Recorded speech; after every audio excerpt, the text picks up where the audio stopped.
वला तसुब्बुल्लज़ीना यदऊन मिन दूनिल्लाहि फयसुब्बुल्लाह अदुव्वन बिगैरि इल्म। तुम किसी के माबूदों को बुरा भला मत कहो।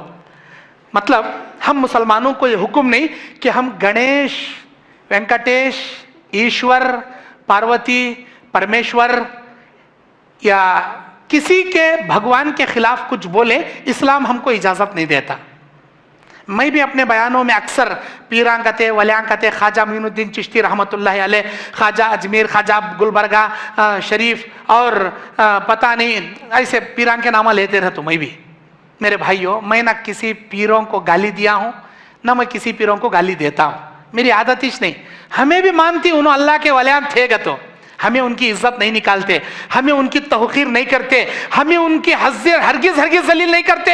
हमें यत्ता बोलती उन्हों जैसी नेक जिंदगी गुजार को गए, तुम्हें भी वैसी जिंदगी गुजारो। उनके सजदे नक्को करो, उनके ऊपर नजरों नियाजे नक्को चढ़ाओ, उनके क्या है लिए जानवर ज़बान नक्को करो। यत्ता छवे बोलती। अल्लाह इस्लाम में क्या बोल रहा? किसी के माबूदाने बातिला को, उनके भगवानों को, उनके बुतों को, उनके मूर्तियों को तुम गाली मत दो। अगर तुम उनके भगवानों को गाली दोगे, वो बगैर इल्म के तुम्हारे अल्लाह को गाली देंगे। तुम किसी की मूर्ति को गाली दोगे, भगवान को गाली दोगे, तुम राम को या उनके लक्ष्मण को, उनके हनुमान को, उनके ईश्वर को, उनके गणेश को गाली दोगे, वो अल्लाह को गाली देंगे। मतलब हमने अपने रब अल्लाह अज़्ज़ व जल्ला को गाली दिलाने का सबब हम खुद बन गए।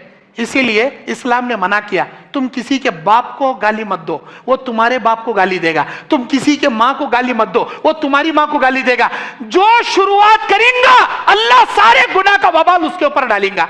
कहीं का तो उन्हें शुरू करने से इन्हें भी गाली दिया, इन्हें अम्मा की देता, उन्हें बाबा की देता, इन्हें भाना की देता, उन्हें खानदान की देता, इन्हें भी उसके भगवान के खिलाफ बोलता, उन्हें तुम्हारे अल्लाह के खिलाफ बोलता। इस्लाम इस बात की इजाजत नहीं दिया कि हम किसी के बुतों या उनके माबूद के खिलाफ बोले।